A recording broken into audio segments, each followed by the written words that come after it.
பெண்ணுரிமை போற்றிய முதல் மார்க்கம் இஸ்லாம். பெண்ணை புதைத்த மண்ணில் அவள் பாதத்தின் கீழ் சொர்க்கத்தை படைத்த ரகுமானுக்கே புகழ் அனைத்தும்.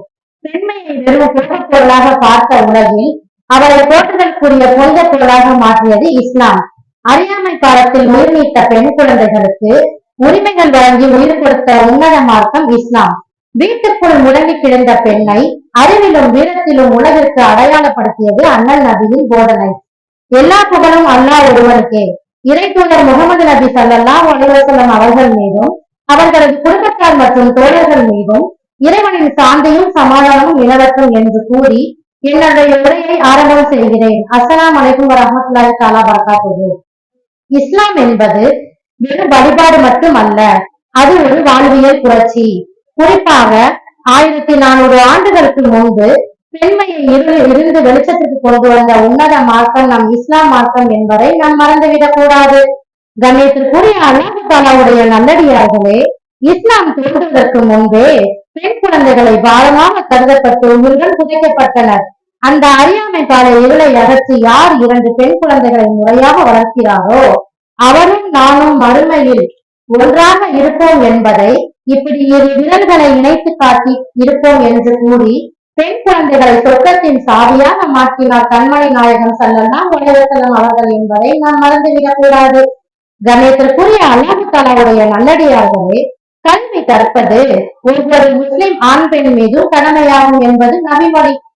அன்றைய காலத்தில் பெண்களுக்கு அறிவு மறுக்கப்பட்ட போது அன்னை ஆயிஷா ரலியல்லாஹு தஆலா அன்ஹா அவர்களை ஒரு பெரும் கல்விமானாக உலகம் போற்றும் அளவுக்கு தோராயமாக 2010 ஹதீசுகளை அறிவித்து பெண் கல்வி என்பது ஒரு தலைமுறைக்கான கல்வி என்பதை இஸ்லாம் உலகுக்கு உணர்த்தியது.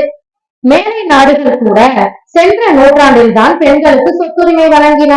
ஆனால் 14ஆம் நூற்றாண்டுகளுக்கு முன்பே இஸ்லாம் பெண்ணுக்கு தந்தையின் சொத்தில் பங்கு, கணவனின் சொத்தில் பங்கு, அவள் சம்பாதிக்கும் பொருளில் அவளுக்கே முழு உரிமை இவற்றையெல்லாம் சட்டமாக்கியது.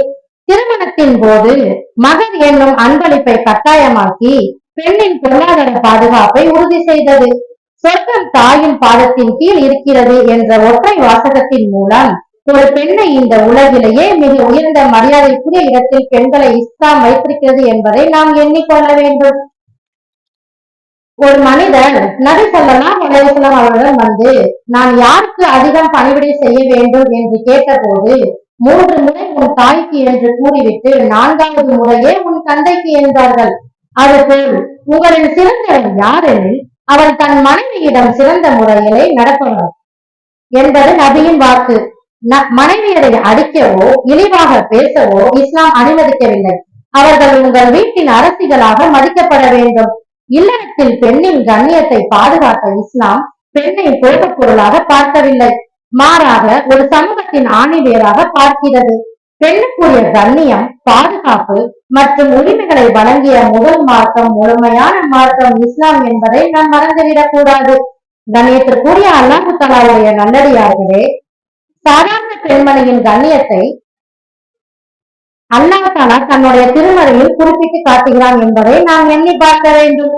ஒருமுறை கலிஃபா உமர் ரலியல்லாஹு தஆலா அன்ஹு அவர்கள் வீதியில் நடந்து சென்று கொண்டிருந்தார்கள். அவர்கள் சாதாரண ஆள் அல்ல. ரோம் மற்றும் பாரசீக பேரரசுகளை அதிர வைத்த அமீருல் முஃமினீன். மக்கள் அனைவரும் அவருக்கு மரியாதை கொடுத்து ஒதுங்கி நின்றனர். அப்போது வயது முதிர்ந்த ஒரு பெண்மணி உமர் ரலியல்லாஹு தஆலா அன்ஹு அவர்களை வழிமறித்தார். உமர் ரலியல்லாஹு தஆலா அன்ஹு அவர்கள் உடனே நின்று விட்டார்கள். அந்த பெண்மணி உமர் ரலியல்லாஹு தஆலா அன்ஹு அவர்களின் சட்டையை பிடித்துக் கொண்டு பேசத் தொடங்கினார். உமரே, உனக்கு நினைவிருக்கிறதா, ஒரு காலத்தில் சந்தையில் நீர் ஆடு வைத்துக் கொண்டிருந்த போது உன்னை சிறுவன் உமர் என்று கூப்பிடுவார்களே, பிறகு நீ வளர்ந்ததும் உன்னை உமர் என்றார்கள். இன்று உன்னை அமீருல் முஃமினீன், இறை நம்பிக்கையாளர்களின் தலைவர் என்று அழைக்கிறார்கள். உமரே, ஆட்சி பொறுப்பில் நீ அல்லாஹ்வை பயந்து கொள். உன்னால் பாதிக்கப்பட்ட ஏழைகள் குறித்து அல்லாஹ்விடம் நீ பதில் சொல்ல வேண்டியிருக்கும்.